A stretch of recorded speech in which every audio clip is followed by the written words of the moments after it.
Hey, Annette. Thanks for being with me this morning. Hi, Liz. Thank you for having me on. Yeah, well, I'm so happy to have this conversation with you. We are having this conversation with a lot of our senior practitioners about all the things that drew them to Cogno Movement, all the reasons they serve in general. And so, what we found is all of our practitioners are so amazing and interesting and do so many things. So, I'm so happy to just have the opportunity to chat with you about it.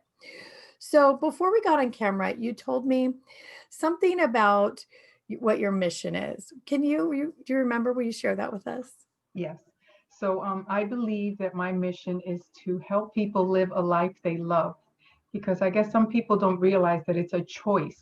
So, with that being said, I want to empower people to live a life they love. And I think that's pretty much it. So then that's when I look into what can I use to help people do that. So you're actually a practitioner of a number of things. Would you share some of those with us as well? So correct. So all this started as as my personal journey of growth. I first started in I got a life coaching certification, and that worked. I got so that was the mind portion of it. And then I got into yoga. I became a certified yoga instructor, and I also became a certified kids yoga instructor. So for me, that was the sort of the body part of it. Um, and then I found Cogno movement. Now, I think the greatest thing about Cogno movement, not that the other modalities that I have used, and I use several other things too. I use oracle cards, and I do something called a gold treatment. All those things help, but to me, Cogno movement was the final. Well, I don't want to say final piece, but the next piece that I needed because the transformations that I saw first within myself and how quick the process was, and it wasn't hard. It was fairly easy. It wasn't intimidating. It did not demand so much from a person that they got to a point where, you know what, I don't want to do this anymore. This is simple, quick, and very effective. And I haven't come across anything else quite like it before. So that's And really since, interesting. Yeah, I mean, I think you're like so many of us where we're doing all kinds of other things and being of service already. And then we start to look in a direction of what's more, what's bigger, what can I do? So, would you share with us what drew you in the first place to Cogno Movement? So, what was the first thing that when you saw it, you're like, hey, I think that might be for me? well, it all started with me watching a Gaia episode with Bill and Regina Meredith. And I thought that was quite interesting. So that was my first experience with the whole Cogno movement thing. And I ordered the ball, and this was I don't even it's been a while because I got the beach ball and I tried it on a chocolate craving which I had had for a very long time, and it worked. I was just so shocked. I was like, it can't be this simple, can it? But of course, now I know, I know now that yes, it can be that simple. And so that's how I started playing around with the Cogno movement. And then once I started using it, I became more interested in what else? What else can this thing do? And of course, I that's what drew me into becoming certified to actually do this process because of the change that I saw within me. And then, I experiment with my family members, right? Thank goodness for them. And it works. So it wasn't just, it wasn't a one-time freak kind of a episode where, yeah, okay. And it works for very many different things. So I think if you can put your imagination to it, you could probably find Cogno movement could probably help you. And I haven't come across anything that it doesn't work on yet. Yeah, I think I agree with you. That's true. I haven't yet either. So, like so many people, you had some things that you wanted to change personally, which drew you to Cogno Movement. And like so many of us on the personal growth journey, that's kind of what we do. So, was there a point at which you were like, I think that I would like to use this as a business or as a full time practice? Like, what made you really decide to become a practitioner? I think I mean, I had these other pieces, right? The life coaching. The life coaching was okay, but I still felt it needed something more. And this piece, this Cogno movement piece, I was able to move clients quickly through an issue. Sometimes it's very profound issues or something that's been going on with them for a very, very long time. And you work with them one session, and it's it to me, it's to see the transformation of one person. They come in as one person and they leave by the end of the session. It's just like two totally, completely different people. And it's not that, you know, I mean, obviously the person has to be ready for change, right? Because that's hopefully what they come for us. They come to us because they are ready for change. And I think that's a big one for me. Once you're ready for change, you want to be able to give them all the tools that they can use. And this is something that they can use for the rest of their life, which I think is the greatest part of it. And it's not something too complicated that you don't have to remember the whole whatever. It's not anything too rigid. It's very fluid, and it's very how can I say, customizable to the actual person. So I mean, I don't know what else to say. It's just a great piece of a great tool, and they can use it again and again and again. And the moment you change one person, that influence that happened with them, it's like a ripple effect. And so it changes everybody else around them. And I've also experienced that through using the cognitive movement personally. And I think that's why I believe in it so strongly, because I've seen the magic it does. Yeah, I mean, you said so many things that I think are so amazing. One, that they come in as one person and leaves another person. And we experience that ourselves. We do a cognitive movement session and one thing is going on, one truth, one part of our life. We do our session and we walk out and it's like we've walked into a different life. Things are different. And I always say that when you finish a cognitive movement session, you are a different person because your wiring has changed. The way your brain and body work differently. So you are a different person. So, I mean, I love that. And I do love too that cognitive movement is easy for people. That's a big part of when I added it to my practice. What I loved is that it wasn't complicated. It was something they could do on their own. I could send them home with a set of exercises to continue whatever path they're on, and that they could actually do it and call back and say, "Hey, I got some real change and my life's different now." So I absolutely love that. So on that note, Annette, those of us who are on the cognitive movement journey and the self-growth, personal growth, healing journey, have experienced some profound things. Would you be willing to share with us some things that cognitive movement has done for you personally, having it in your life and practicing it? Yes. So I think back to one of the in-person events that I went to with Bill, and just experiencing, I want to call it consciousness at a different level, something that was so profound. Even just thinking about it, I can go to that moment in time. And I knew when I got back home from that event that I looked the same. I did not feel the same. I came into, my home, and everything just felt, it was like surreal. And it was, I want to keep on using the word magical, but I don't know what other word to put in it. It was just amazing in the amount of me that I felt available for everything, and how much, I guess what I really saw it as was, I was one way, and I just, went away for that weekend event, and I came back and I was completely different person, but in a way that was more authentically myself, where it seemed like I had been hiding. And now I was like, okay, I'm here, world. Now what? So I was just ready. Yeah. Now what for sure, right? Yeah, So, would you share a little more about that event? So, I know you're talking about a Cogno Conscious event. correct. And would you explain to everyone who's watching who doesn't know what that is? What was that experience like for you?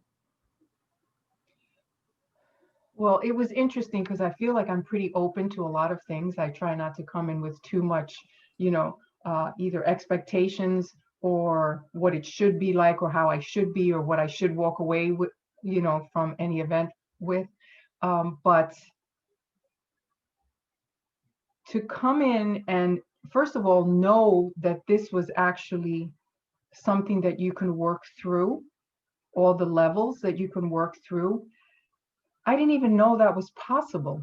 I didn't know. So I guess part of it was a very interesting learning experience, from the sense that, okay, so we're going to go through the David Hawkins scale, okay, and things are going to change.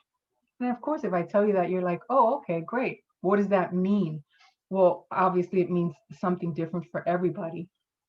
But there was certain uh, the one that had the most profound effect was, I'm pretty sure it was like love and bliss, where I felt like I became part of the whole, and I didn't know I was separated. I think that was, and I still feel it. I feel like I'm going to cry. But I think for me, that event itself, that was the most anchoring too, because it was like, okay, I'm not alone. I never have been. I never will be. And so I would recommend anybody do that one. That one is just, I want to say it's the most magical, but they're kind of all magical in their own way. But that one was the most profound for me. I think it's interesting that you keep saying the word magical, because it really does feel like that. It feels like one minute you're one person and the next minute you're something else or someone else, or your life has changed, and that does feel like magic or a miracle. And yet it's this very physical process that we do. Was there something profound that changed in your life after that event? So I think the reason I'm asking is, there's a lot of people, we go to seminars and we feel amazing during. And then after, about 3 or 4 days later, we tank and crash and go into depression because we can't keep that energy. That's not necessarily what happens with Cognomovement. So was there something in your life that changed and grew bigger after that event? Something you can recall? Well, there's a lot of things. I mean, I feel like I changed, but not only did I change, my relationships with my kids changed. Not that it was bad, but it improved. It got better. The relationship with myself got better. The relationship with how I handle, life as it comes at you. I was able to to view these events, and there was improvements when it came to relationship, when it came to life coming at you. I was able to be neutral, in a sense that I was like, okay, so if this is what's happening, what is it that I can do, whereas before I would have been questioning, why is this happening? And I think that it seems like a slight shift, but it's a very powerful shift, to be able to just step back from everything and see possibly the whole picture, instead of just focusing on that one event or one thing or one person or one whatever. You see the whole picture. Uh, I love that. It's one of my favorite things too. That when life happens, and it always does, now we know if we can change our own feeling about it, that we can change the whole situation. Like, it feels like a superpower to me. Yes, it sure does. I know. So, as a practitioner, I know you've had lots of really interesting experiences. Actually, wait, before I have you share that, there was one, you have that one of the best stories about the trip home after that um, Oh, conscious. Share with everybody about that, because that was really fun. okay. So I was only gone for like a weekend, a few days, actually a little longer than a weekend. I get back home, and my husband picks me up, and we're pulling in the driveway. And in the driveway sits this monstrosity of a vehicle. Of course, it's my son, my younger son. He has purchased this dump truck. I don't, my normal reaction would have been to become completely irate. What were you thinking? How did you let him do that? I was like, oh, I guess this must be the next project. And so I was so taken aback by the fact that I didn't react the way I would normally react. I was like, wow. I mean, don't get me wrong. I was like, oh, this can't stay here. But it wasn't a way that I would have. It was like I was watching me in a calm, serene state, just looking at something that really annoyed me. But yeah, it was interesting to just see that, where normally it would have been a completely different. If it would have been a week prior, completely different story. Yeah. So that was also too one of the biggest aha moments for me, because I realized, like, wow, I didn't have my normal reaction to this situation of this monstrosity that's sitting in the driveway. It's not hitting me in the way it would have normally. So then I thought there was like, is there something wrong with me? But I knew. But Oh, it, that's yeah, funny. Is there something wrong with me? I didn't fly off the handle. yeah. That's hilarious. So, after you've been to many events and you're a level 2 practitioner, so you've been to a lot of things. After one of the events, did you shared a story once about actually starting to manifest things Oh very yeah. quickly. Okay, so I remember that one. And that was really interesting. So I went to a store and I was trying to get a pair of jeans, right? And I wanted them in a certain size. And then actually there's two stories like that. So I'm looking on the shelf and I'm like, oh, they don't have my size. And then so I wanted to take a picture of the actual label so that I can go to another store so I can find the same. I didn't want to search. I was like, I want these and in this size.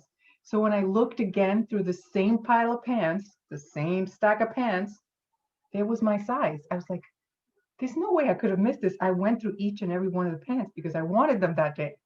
And then there they were. And then there was another time where there was this pair of boots. And I mean, I tried to be I don't want to say thrifty, but if I like something, I'd rather get it on sale than not. So there was these pair of boots and they were really, really expensive, but I really, really liked them. So, I tried them on and everything. They fit, they were really pretty. They were like the perfect cowboy boots, because that's what they were, the perfect cowboy boots. And I had been looking for a pair of cowboy boots that I really liked. And I was like, yeah, but I can't bring myself to spend that much money on a pair of shoes. So I was like, okay, so I went back like it was either a week or a couple of days later. I went back to the store. The boots, they were on clearance.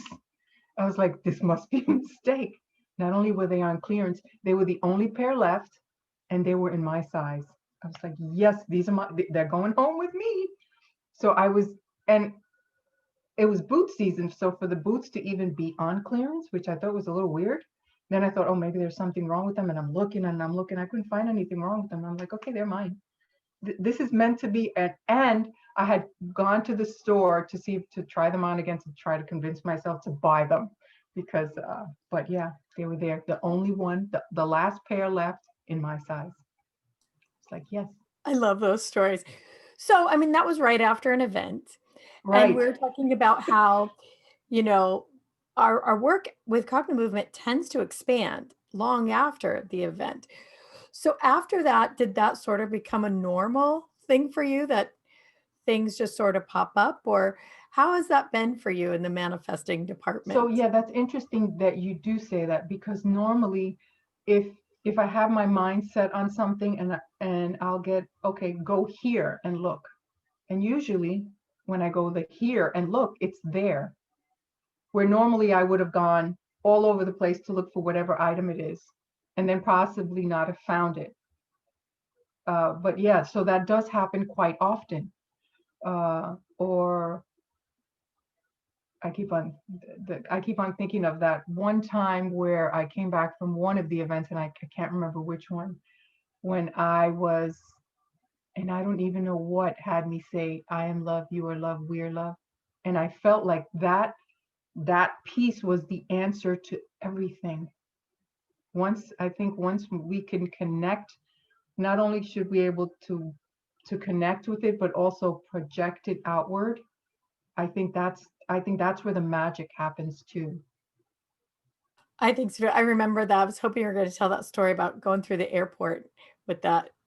Yeah, And I still do that to this day. I do Whenever I'm too. driving, I will still do that. Every car that I see on the road, I usually do it in the car. Very rarely do I do it when I'm, well, no, not really, but it's more often in the car where I feel like I'm in like that zone where I know that that's what I'm trying to project out. But I don't do it. It's not like something I feel like I have to do. It's something that feels like it's normal to do, I which think I think is a that, big difference. yeah, I think that's a result of that actually being able to experience during cogno conscious that lover above state where you actually expand to that point where, like you were saying, you're never alone. You're not alone. You're connected with the whole universe. You're part of it. And once you experience in that and know it, then every person that you see actually is an extension of you. And of course, you would send them the absolute purest love, not some cheesy thing. It's not a mantra. It's from that point on, your heart really feels love towards most of what you see. And if it doesn't, you get in and use your ball until you get back there because it just feels so good. So I'll share with everybody what we're talking about. There was, I don't know if it was one event or a series of events, they all run together, where afterwards there were many of us who found ourselves doing that on the way home and continue to do it, offering almost a form of a blessing to every person you pass. And it's silent, it's automatic, it's just a way of being. So that's kind of fabulous, I think. That's interesting. I didn't know I didn't know Oh, the rest yeah. of us were doing that. Yes. Yeah. There are a good number. And it's around the same time frame that it happened as well. And I think that's something that's interesting too. We know that when we do something for ourselves or for our client, that you see the ripple effect. It adds that energy back to the field.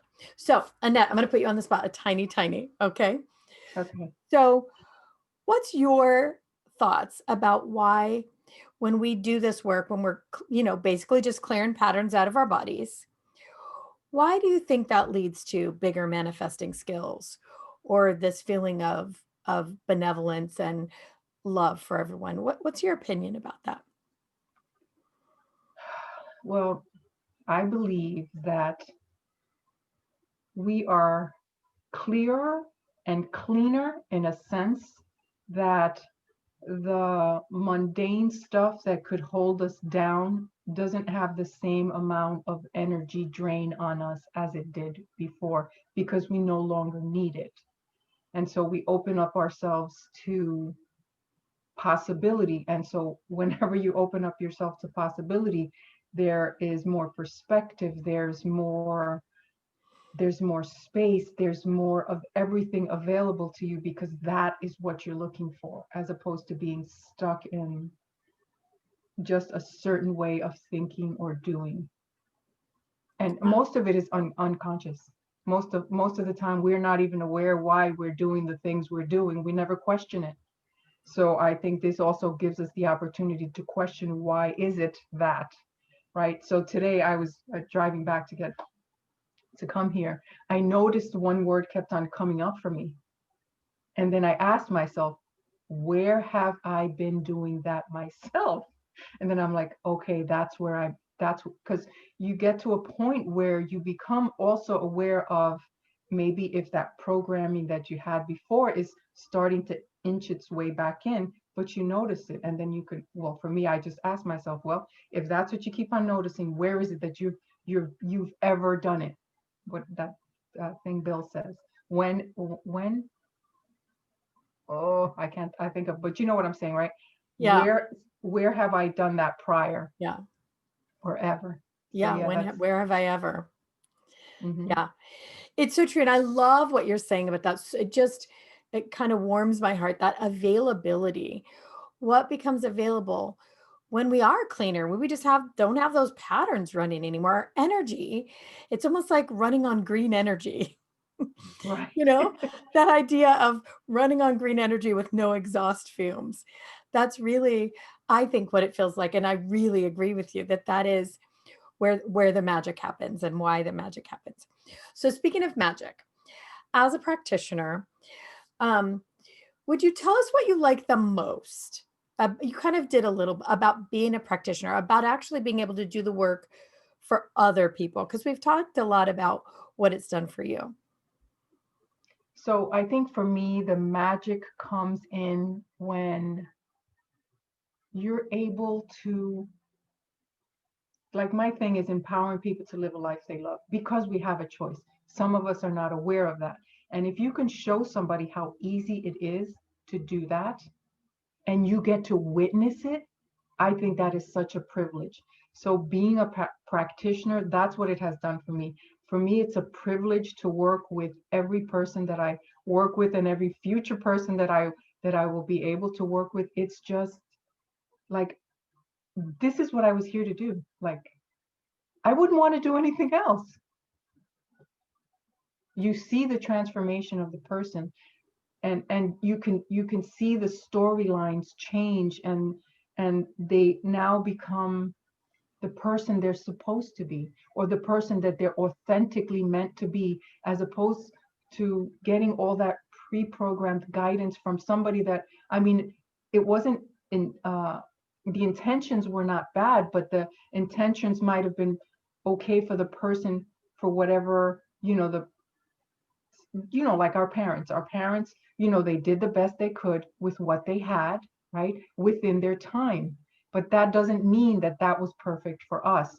So if we're able to take the pieces that we feel like that brought us pain or discomfort, that's where we grow. Once we're able to maybe even question it, right? Because we really don't, I don't feel like, well, I can only speak for myself, right?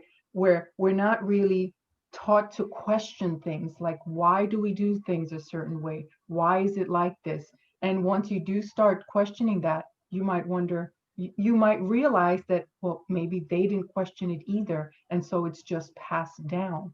And at some point, somebody says, why? Why?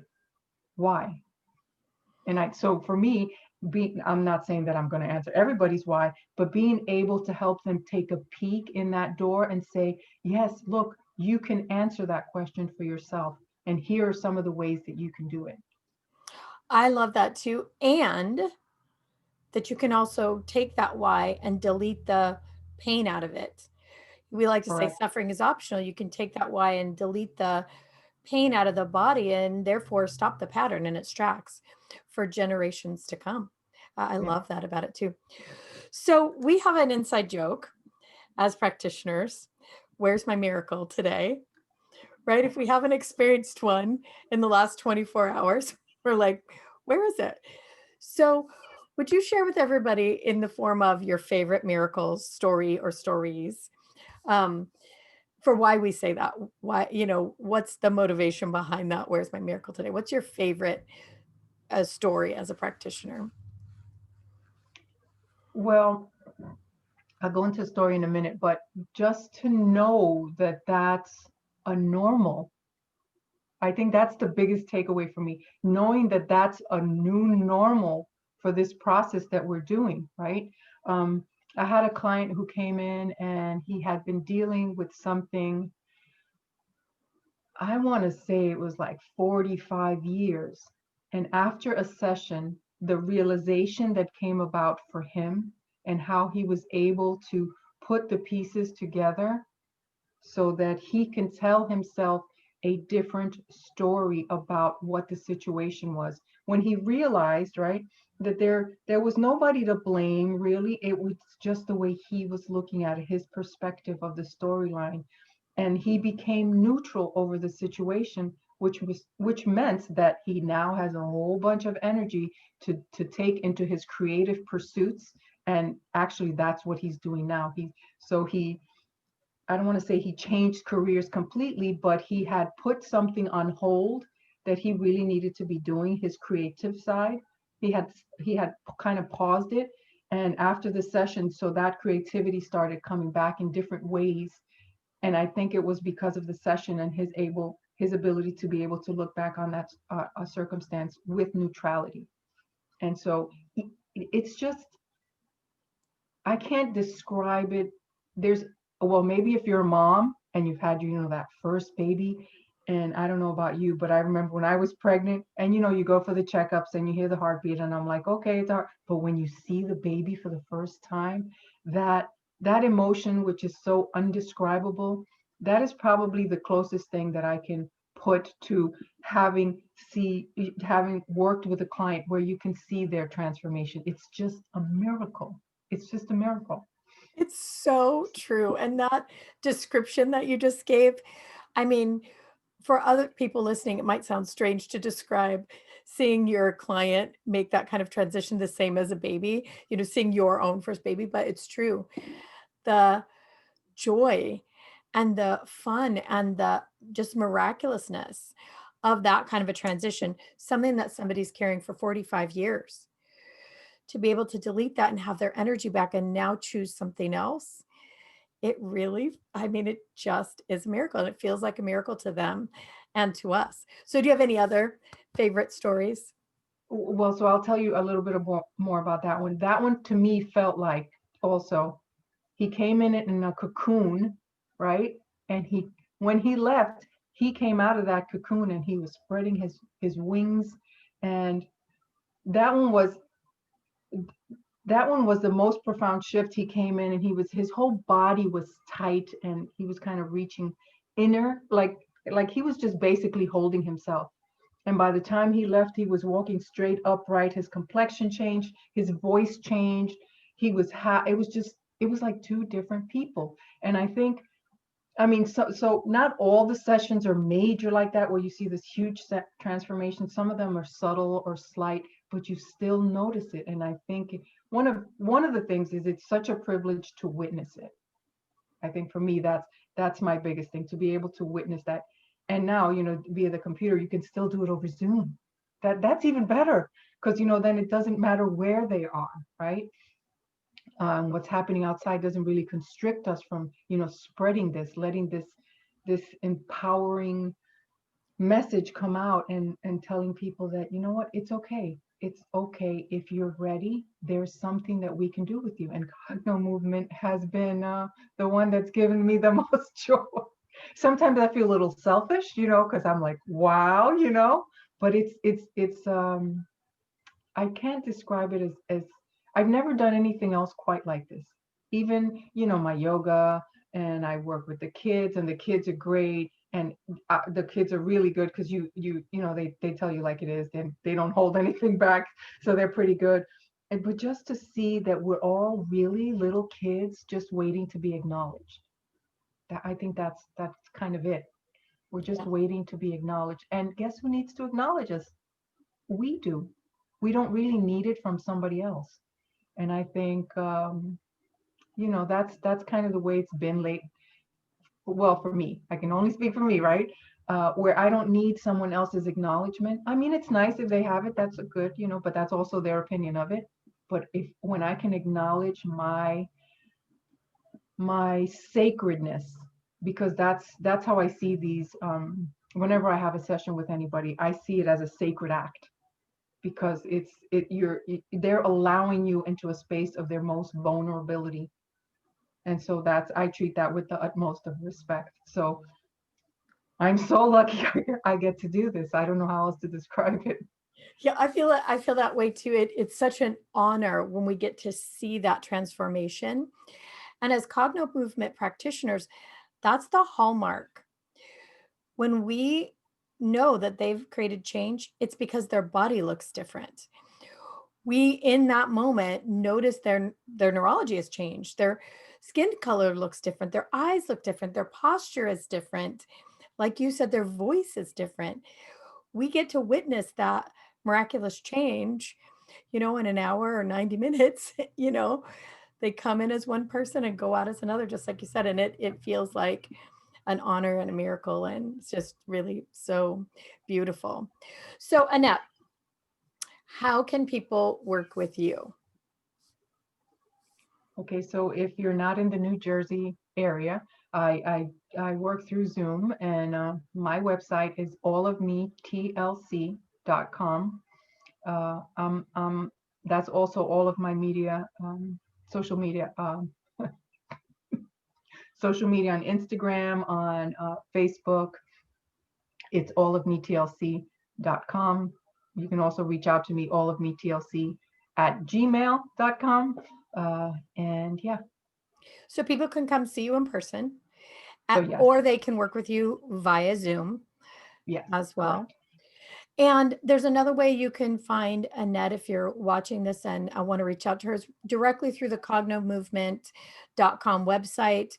Find a practitioner, Annette's there, and you can get all of her information as well. Before we go, is there anything else you want to share with someone who's already a practitioner of other things? Why would they want to add Cogno movement? What would be your encouragement? Well, if you want to have quick, simple, easy ways to work with a client that also changes the amount of energy and the amount of perspective that the client will have, if you just want to help empower them, because what it truly comes down to is Cogno movement empowers us to live a better life. And I love the tagline, because suffering is optional. People, suffering is optional. You don't have to do it that way. You've tried it that way. Are you open to doing it differently? And that's where I think Cogno movement can fill it in. I love that. And it is true. And it's a funny little saying, suffering is optional, but sometimes we want to for a little Mm-hmm. while until we choose not to anymore. Right. And now we have that choice with this tool. So, what is the best client for you? Who is the client that would be best suited to come and work with you? Someone that is willing to, someone that is willing or ready to change. I think that pretty much sums it up. If Yeah, you're willing and you're ready, please, let's schedule an appointment. let's do it. So I have to tell everyone who might be viewing this that I'm a lead trainer for the Cogno Movement practitioners and for the classes. I build them and create them. And I can tell you that Annette is one of our highest skilled practitioners. And even though we've said that Cogno Movement is easy, it's simple, it is. But it to have like this magnificent change in such a short period of time with a skilled highly skilled practitioner that knows exactly what to do next, where to go, how to guide you. It is a miracle in itself. It's a huge gift. And I would encourage anyone who's interested, like Annette said, and ready to really change it once and for all, to reach out to Annette and have a session, experience it for yourself, because it's a beautiful thing. So I just want to say thanks, Annette. Thanks for sharing all this. I could talk to you about it all day. It's so much fun. Okay, thanks, Liz. And you're right. I could talk about this all day, every Yeah. single day for the Yeah, rest of my life. me too. So we'll see each other really soon. And everybody out there, we hope to see you really soon. Join us at cognomovement.com. You can find upcoming classes. You can find amazing practitioners like Annette that you can see in person or via Zoom. Or you can also do this work on your own through what we call basic training. It's an online video class. I actually highly recommend it even before you have a session. It prepares you for what's going to happen next, and you can get even a bigger result that way. So, lots there at cognomovement.com, as well as our beautiful and skilled practitioners. Okay, thanks, Annette. We'll talk Thanks, soon. Liz. Bye-bye.